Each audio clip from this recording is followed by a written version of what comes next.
Welcome to Elevation Nation with your hosts Sam Panich and Parker Yablon. Elevation Nation is a community focused on bringing together young adults who are elevating themselves and others every day. Each week, we welcome a new elevator to share their story and experiences to help you conquer the real world.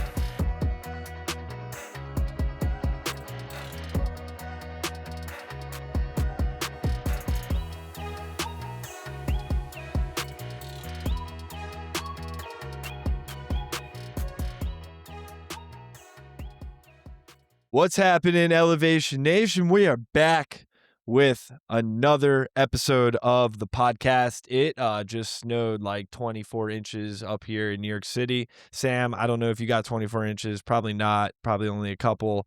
But Jack Miller, welcome to Elevation Nation. I know you probably got a lot of snow like us up here. Jack is a friend from Baltimore and then went to Maryland. And now he's in New York City, crushing it. I'll let him tell you a little bit more about what he's up to and what he's all about. Jack, welcome to Elevation Nation. How's it going, brother? Thank you. That was quite the welcome. I also got 2 feet of snow here, so I'm completely snowed in. I've had 0 human interaction all day, so I've been looking forward to this. So I thank you guys for that. So you're But ready to yeah, talk, Jack. There you go. yeah. Gotta see the silver lining in things. But yeah. So graduated from Maryland, like you said, from Baltimore originally, and came right up here, right to New York. I live in Manhattan. I've been here the whole time, the last like 6, 7 years. Started my own real estate team 4 years ago, something like that. And since then, grown it to 7 agents under me, working in pretty much any neighborhood in Manhattan. We've done some stuff in Brooklyn, a little bit in Queens, but really whatever someone's residential real estate needs are, especially when it comes to buying or selling, we're really good at that. That's what we're here for. It's impressive, man. I want to ask a little bit more about real estate mostly because I'm jealous. I think I regret not going into real estate right out of school because I see the skills that you need to be successful, the people skills, the organization skills, and just some of the stuff that you guys get to do. Talk to me about why you chose real estate as your path. My dad is in real estate, and I grew up watching him do it. He did it down in Baltimore. He had a commercial brokerage, and then he went into redevelopment. So he was purchasing his own acquisitions, no longer just brokering for other people. So when I came up here, I was planning on doing commercial real estate, but a freak chance, a friend of mine was working on a team doing residential and said, "Why don't you just come join my team? Give this a shot. Don't do commercial. Let's see how this works." And I never thought I'd be doing residential. Ended up doing that and haven't looked back since. And like you said, it's just such a fun job because I get to meet people pretty much on a daily basis. I'm technically, remote. I don't go into a central office every day, but pretty much every day I get to leave. I get to go interact with people and try to help them find an apartment, which is pretty cool to be a part of because it's a big life milestone for them. And I get to kind of be a shepherd and guide them through that. So it's a really cool experience. Well, I will say, I mean, the art behind you, that's a pretty great work from home piece. I mean, like, great background for the pod, too. It's a lot better than my empty bookshelf because my bookshelf broke. So I assume you didn't do that yourself, right? My girlfriend painted both of them. So Okay. she's That's she's awesome. way more talented than I am. So needed to show it off back there. Hell yeah. Love it. So obviously you didn't start with your own team. How did that all happen? You started under someone, you were like, okay, I can do this myself? Like, oh my God, there's such an opportunity here. Did the team split? Like what's the story behind you making that big decision to go essentially all in on yourself? So I started under someone else on a residential sales team. And I was there for like 9 months, maybe a year, but around that timeline. And we were doing a lot of digital leads, so through Zillow, predominantly.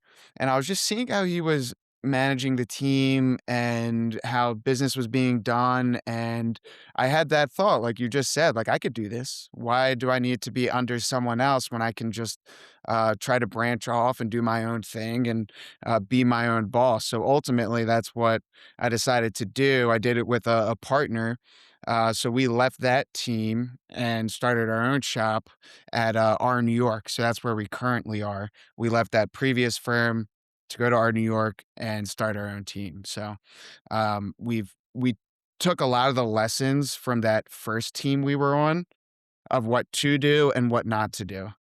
So it was a good combination of experiences to help manage other people and convert our own sales too simultaneously. I mean, you're an entrepreneur, man. It's incredible and not easy to do as Parker and I continue to spin up new businesses every couple years together. We like to joke that there's almost like this understanding of when you meet another entrepreneur, someone that built their own thing, you like look at them, you get it. Like you know what it's like to slam your head against the wall and feel like you're not moving or not making traction or make some of those big mistakes. And so I'm extremely impressed with you having the ability to take that leap of faith. How did you actually take that leap? Was there a moment when you said, "Oh shit, like I can do this myself," or "I have the confidence to do this," or was it, "I'm just going to dip my toe in the water and see if I can make this happen with this partner"? It's a good question. I've definitely had an entrepreneurial spirit since I was younger. I started a window washing business when I was in high school. And now I look on TikTok and everyone has a window washing business. And I was just at home in Baltimore and someone came up and said they'd clean their windows. So I was pretty proud about that. But yeah, it seemed not inevitable because nothing's guaranteed. You have to work hard for things, but it seemed right for me to try and do something on my own and be my own boss and uh, try to put faith and trust in myself and what I can do. And if it didn't work out, it didn't work out. But that wasn't really something I was thinking about so much. I just love the freedom of being able to chart my own course. The freedom is great until you realize sometimes the freedom provides more of that pain, the hardship that you weren't even ready for. We've talked with many entrepreneurs, 250 probably entrepreneurs over the course of Elevation Nation. And we always laugh when we say, yeah, it looks sexy from the outside. It looks great. It looks fun. Yeah, you can work your own hours. You work from the comfort of your home. But man, in real estate too, residential, I imagine that people aren't asking to see or purchase a condo or an apartment or a home in New York City just Monday to Friday, 9 to 5. Maybe Saturday, Sunday, anytime, any place. Jack, I mean, you're always probably on. You're always moving. You're always shaking. What is that like for you? Do you like that? Is that challenging at times? Get real with us. It's definitely challenging at times. I'd say I finding the balance between my life and my job that is very difficult because the lines totally blur. Because when you're an entrepreneur, not that I look at everyone like they're a mark, but everything is almost a opportunity to sell yourself and potentially convert someone. So where do you draw that line between A, a social interaction, and B, hey, I'm marketing myself here? And then, like you said, Parker, especially in residential, this isn't people's jobs. They're doing this for their life and they're doing it usually in their free time, either after work or on the weekends when they don't work. So I haven't watched a full football game in years because Sunday is the big day for showings, and everyone knows that. It's just known in the industry, and if you absolutely need your weekends to yourself, it's not gonna work. But the caveat to that is I don't get the Sunday scaries, you know? I get to Mondays aren't terrifying to me. I'm not back to an office into some scheduled routine that I'm not necessarily dreading, but I feel like, oftentimes dreading. So, it comes with its pros and cons. I think how you reframed that just shows a lot of your mindset, Jack. And it's a mindset so many entrepreneurs need to have is to Parker's point, sometimes that freedom comes at a price. But however you can spin the situation that you're in to be more of a positive, I think that's half of the entrepreneurial battle. It's you against your own mind. I mean, I'll tell one funny story. Like Parker and I obviously have Elevation Nation. We've been building it and grinding for years. Parker and I, when we're like, all right, let's unplug, let's stop talking about Elevation Nation, let's like play some Call of Duty before dinner and just unwind. Every single time we do that, we're in the middle of playing video games. We talk about Elevation Nation. Some of our best ideas come when we're playing video games. And it's, obviously kind of a joke, but I love the fact that Parker and I care so much about building this and building this legacy and helping make an impact on the next generation that we literally are incapable of turning it off. Whether it's Parker's wedding, we did a podcast an hour before Parker went down the aisle, to playing video games, going on vacation together. It's all we think about. It's all we talk about. And that freedom does come with the expense of you can't escape your own mind. And so I'm curious, Jack, how did you build up this entrepreneurial? Obviously, you learned from your dad, this positive mindset, this, almost I'm so into it mindset. How are you able to kind of hone that yourself? Well, I love that you guys did that before Parker's wedding. I think that's sick. And what you're telling me right there is that you guys love the process. You're not married to the outcome of what is this podcast going to do? What is Elevation Nation going to give me? But you guys really, you can't stop thinking about it. And that's kind of how I feel about my job. And it took time to get to that place. I used to be very concerned of, you know, how many deals am I closing? Am I converting this person? Am I properly pushing them to the outcome that I want? But gradually over the last handful of years, especially as I started my own team, I started to fall in love more with the process rather than the outcome. And knowing that I am doing the right thing and taking the right next action and doing the best thing for my client, representing them well, it almost doesn't matter what the outcome is because I know that I did my part to the best of my ability and I feel good about it. And what comes comes. So when I can separate myself from the sale happening or a client spending money where they don't necessarily want to, I will feel better about myself.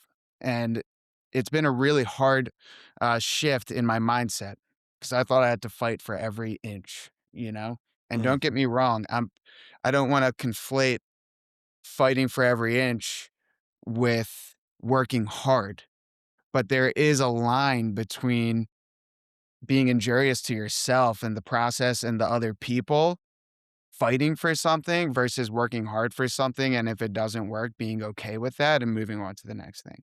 Like, I just lost a really big deal earlier this year, um, and man, like, there is a split second where I'm like, "I wish I could force this guy to do what I want him to do." But it's a fleeting moment. It's a very fleeting moment. I know I did everything with, a lot of self-esteem and feeling good about the morality of my part in it. So I'm just on to the next thing. And that's what I have to exemplify for my agents as well. I want to jump in before Parker gets to his next question because I think that mindset is a beautiful one and an evolved one that many entrepreneurs take decades to get to. So I want to commend you on it. It's one Parker and I have been working on just as being young men and our own individual personalities. When you grow up ambitious, hardworking, you get almost, an athlete, you get used to this. I got to push harder. I got to do more. I tell my therapist all the time, my biggest fear in life is plateauing because your entire life you've been told you're great, work harder, be better, do more.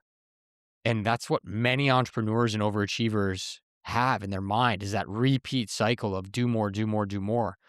And to your point, Jack, almost trusting the universe a little bit. Parker knows I'm like super woo woo now, so I'm getting into that stuff. Like, it's all we can do. The universe is going to work out how it's going to, and we're putting ourselves in positions to be successful. And there will be lessons and experiences learned from anything. And so I think switching that mindset, it almost makes entrepreneurship more fun and enjoyable because it's how Parker and I have done Elevation Nation. I mean, my man, we could tell you stories of us for years going, when is this thing ever going to make us money? Is it ever going to make us money? What is our business model even? I still think that to this day. And reminding myself when I talk to Parker by going, we get to meet someone new and you have no idea what's going to come from that opportunity, that friendship, and that connection. That's why we keep doing it. And just trusting that it all will work out how it's supposed to has been probably the hardest thing for us to do, but I think the most impactful for us as well. So kudos to you for getting there a year earlier than us. I mean, we're talking all about the process here and putting in time in and removing ourselves a little bit away from the outcome. But yet, outcomes still come, especially in your business, Jack, right? You got a deal or not. So a client went with you or not.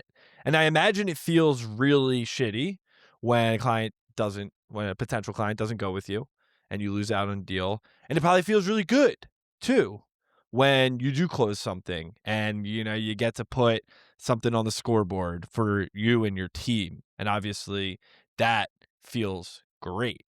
But you just talked about falling in love with the process. I mean, you look at like superstar athletes, guys like Kobe Bryant, for example, would get to the pinnacle, win a championship. He'd celebrate for a day, maybe. And then he's like, all right, we're back at it. He is a guy who fell in love with the process. And yes, the outcome of winning a championship, it was like, all right, I want another. All right, I want another. And it's almost, to Sam's point, it's like we can't get complacent in success. How do you remind yourself to appreciate and celebrate those big wins, but also continue to like humble yourself that it is still a process and it's a long game to play? Yeah, it's a really good point, and it's something like I still work on to this day. But being very obsessed with the outcome for myself is a manifestation of my own ego and my pride. Like I want if someone doesn't want to work with me, I'm naturally going to take that personally. If someone works with me, I'm going to think I'm the best. I need to take recognition that that is my initial reaction to things. And my reaction to things is my reaction to things. I can't control how I think or feel, but I can control how I act upon those feelings. So if someone doesn't go with me and I feel upset and I feel like my pride is hurt and, wow, this person must not like me. I'm not good at my job. My whole team's going to collapse. It's very easy for me to spiral out and think those things. I've had to practice bringing myself back in and telling myself, well, this person, they're just doing what's best for them or what they feel is best for them. I would do the same thing. I would do what's best for me as well, or whatever I think is best for me. And if they didn't feel that that person was me, what am I going to do about it? I got to brush it off and go for the next thing. And then the same is the inverse is true too, Parker. Like you're saying, like Kobe wins, but then he wants some more. Like once I get a deal done or I land a big client, I can't be uh, stagnant. And Sam, I have a huge fear as well of plateauing. I always want to do better the next year.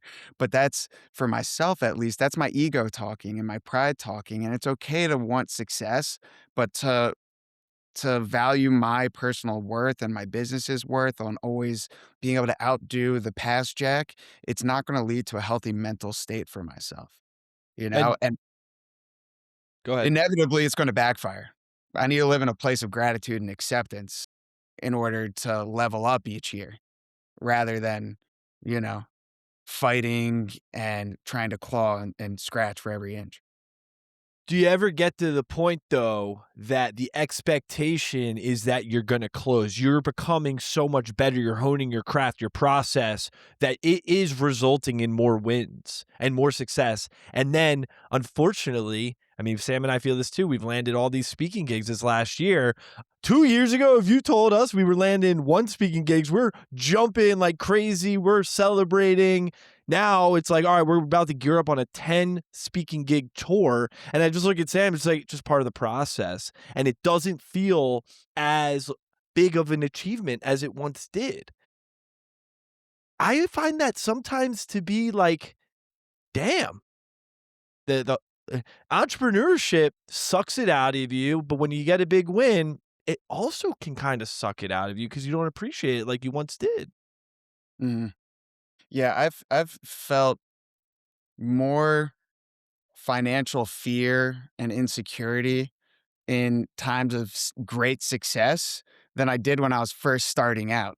You know, it's almost like the more I get, the more I do, the more fear I have that I'm going to lose it. And that's kind of in the same vein of what you're talking about, because it's like it success doesn't always look or feel like how we think it's going to look and feel. You know, you think I'm going to get all these speaking gigs and I'm going to feel elated naturally.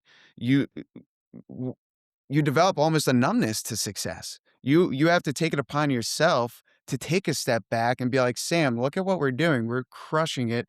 We have a 10 speaker tour, and that's amazing. And let's not get lost in that. You know, let's take a second to appreciate the progress we've made, and then let's go do some more, obviously. But it's very easy for that kind of stuff to get lost in the weeds. And like for myself, it happens all the time too. I get very occupied with, what's next? Why doesn't this past deal make me feel better, or as good as I thought it was going to make me feel? And that's because it's my own perspective, it's my own perception of things, and that's what's most important. The external success will follow as you get that good. I also think I need to remind all three of us here we are more than just our business success. One of the things that Parker and I, joke about is where would we be if we went all in on Elevation Nation 5 years ago? Parker might think we'd be doing more gigs. I personally think we probably would have crashed out and burned. Not because like we wouldn't be successful, but I think we would burn out because we wouldn't be giving time to the other things in our lives that matter. And the whole point of why I love entrepreneurship is that it gives us freedom that we talked about earlier. And as soon as you go all in, I give you credit, Jack. Like Parker and I are scared because Parker likes to run. He's got a wife. He's got priorities. I like to box. I like to cook. Like there are other things that define the holistic life of Sam and Parker that we do value. And so, sure, we got, 10 speaking gig tour coming up. I'm very proud of us. Do I think we could have probably done a 20 speaking tour? Yeah. Do I think Parker and I would be a lot more stressed out? Yeah. And so it's kind of taking a step back and thinking about our lives holistically, 'cause that's the whole point of entrepreneurship. We're building to have the life that we truly want. And I think sometimes we get really lost in the business part. We forget to open up our lens a bit and think about the true reasons why we became entrepreneurs in the first place. Hmm. Definitely. So I got a question. Another question on Jack. I love your perspective. It's a great perspective. I imagine it's taken years and years to get you to this perspective. And it's the same with Sam and myself, right? Years of putting the grind in and whatever, or outside the grind and learning from situations that occur in your life. But you said you have a team of people under you. How do you help your team carry a mindset similar to what you're expecting and how, when you close a deal, awesome, but let's keep going. Or we don't close the deal. Let's look back at the process. What went right? What went wrong? How do you coach your team to also carry an elevated mindset? Yeah. Well, when I deal with my agents, I like to approach them with understanding and compassion first. I think that's the most important thing, especially when I'm about to give either criticism or ask them about something and try to approach something differently. But I feel like you have to lead by example. I feel like I do that, and I try to show my team members, my agents, what it is I'm doing and whatever success it's leading to. But I also let them know about my failures so they can see that I am also failing, and that when that happens, I just keep moving forward. And if something goes wrong for them, if they, let's say we get a deal, we have an accepted offer and it's about to go into contract and that deal doesn't go into contract, I'm not going to not give them more leads from that. Like they know that they have the freedom to grow, improve, but also to fail. And I'm not necessarily going to punish them for that. If there's a pattern of, you know, doing the process wrong, interacting with other teammates poorly, or fostering a negative work environment, that's another thing. That's something that you need to very seriously approach and discuss. Um, but I think everyone is going to lose a deal. Everyone's going to crush it and make some great deals, but I need them to know that I know that. And then when that happens, I need to just help them move forward and keep getting on to the next thing. It's a good leader. A good leader leads with authenticity. And I think in today's day and age, we have lost that authentic touch. We're bombarded with AI slop, fake social media content, right? And inauthenticity, I think, at every corner and turn. It's one of the reasons why Parker and I love the podcast so much is Jack, we didn't send you any questions in advance. To be perfectly honest, Parker and I didn't really know what we were going to ask you. We just get to have a conversation that authentically flows. And when you're leading other people, they see that. I tell this story often. I played basketball and football in high school. My basketball coach, I called him last week, knew about my little brother, my mom, my dad, what I wanted to be when I grew up, what college I wanted to go to. My football coach had no idea who I was except the number that I wore. I quit football. I played all 4 years of basketball because I would run through a wall for the leader that authentically represented themselves and truly tried to connect with me as a person.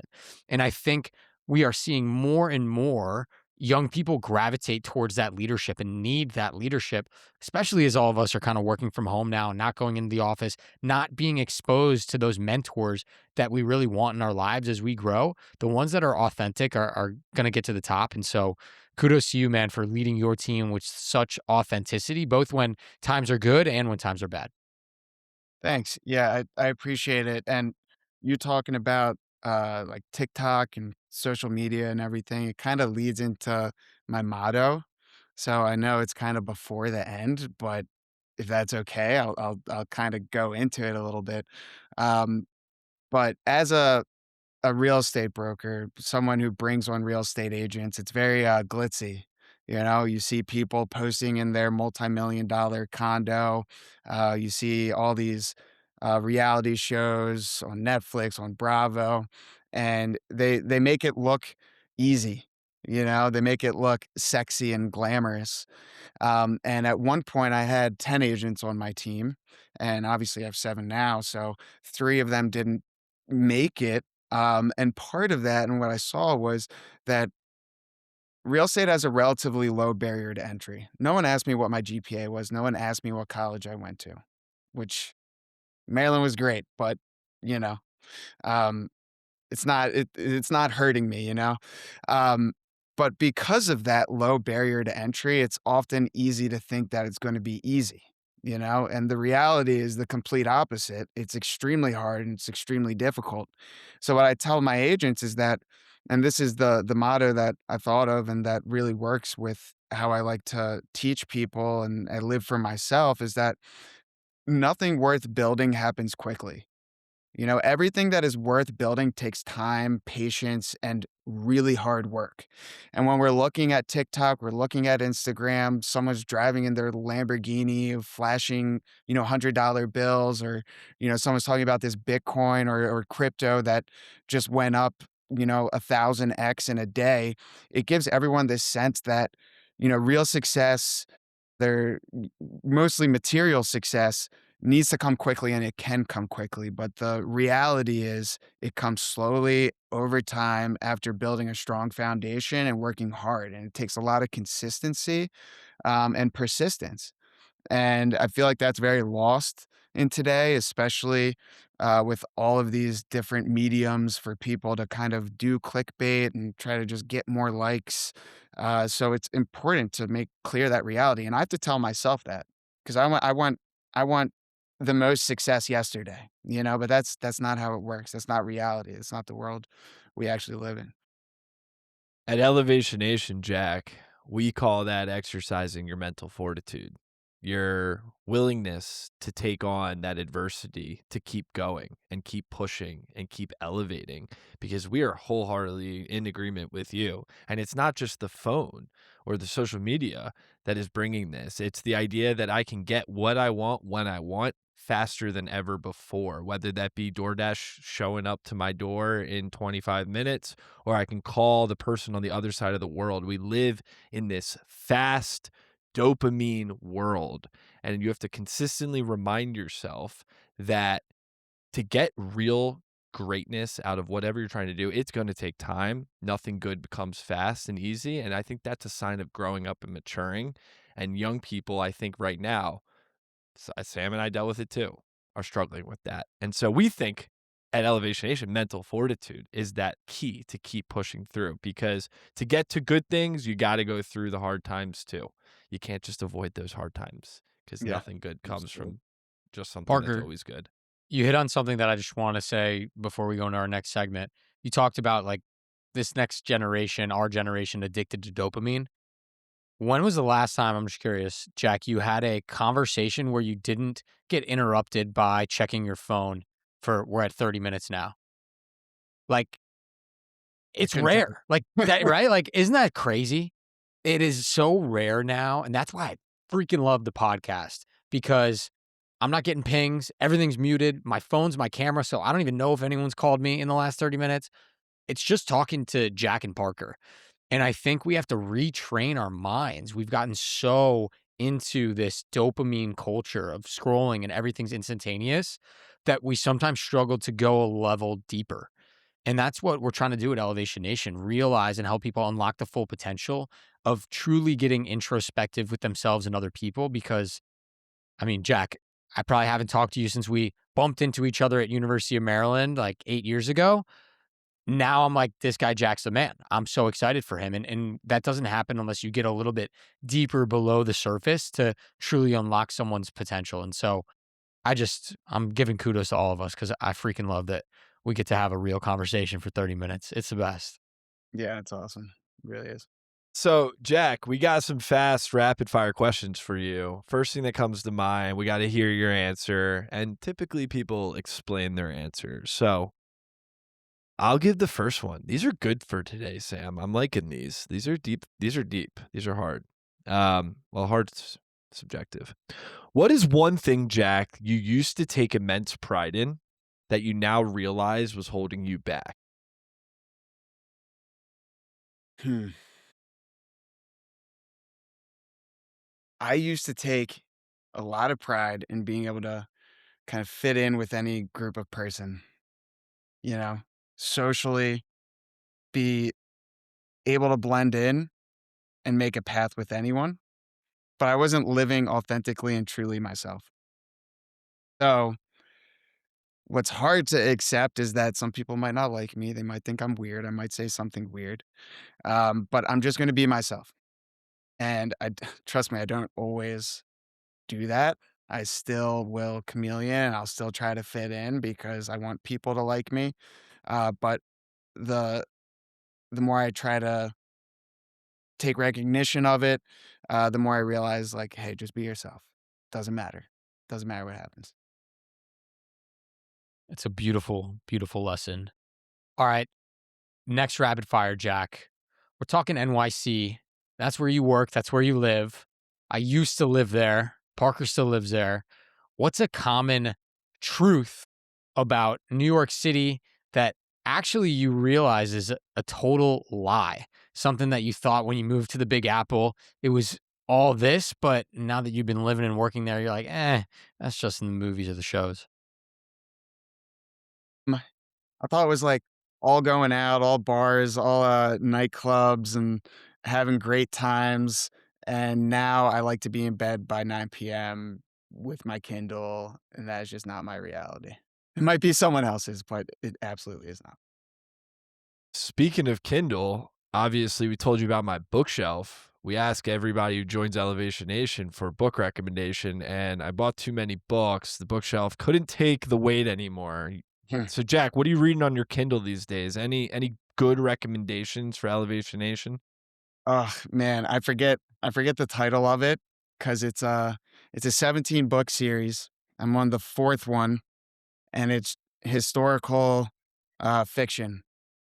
So I haven't really read too many of the, business-oriented ones because when I read at night, I want it to be a complete unplug. I want to read. I want to kind of immerse myself in something I really enjoy, and um, kind of just like lose myself and then fall asleep 20 minutes later. Um, So, like, Jack, what kind I'm of historical Googling. fiction are we talking Yeah, I'm about? Googling right now to find the name of this for you. What's it about? Wait. Okay. Okay. So I got one that's called the Sasanian. So it takes place in Rome in 200 BCE, and it's about their conflict with the then Sasanian Empire, which is the Persians, or some relation. I'm not a historian, but it's really fun and it's really cool. And I like to choose the ones that are more grounded in reality, where it's not like glorifying conflict and making the macho guy seem like the hero every time. Um, so it's enjoyable. And I read one. I've read like a Viking series. I read one about the Mongols, which was definitely fantastic. And I can't remember the name of it for the life of me, but I'll send it to you guys. There you go. I'm into historical fiction. I like those types of books. There's some good ones that I've read. So I will add that to my list. Jack, I know you mentioned earlier, you gave us a kind of sneak peek explanation of your mental motto. So you don't have to go into the why anymore. But just one last time to close out this incredible conversation. Jack Miller, what is your mental motto? My mental motto is that nothing worth building happens quickly. Everything that's worth building takes time, patience, and hard work. Hell yeah. And even though it might seem that it can be fast, and sometimes our emotional brain takes us down that route, or sometimes our rational brain takes us down that route too, you got to remind yourself that it does take time. It has to take time. That's what life is all about. Jack, we are so grateful to welcome you to Elevation Nation. Thank you for sharing your story.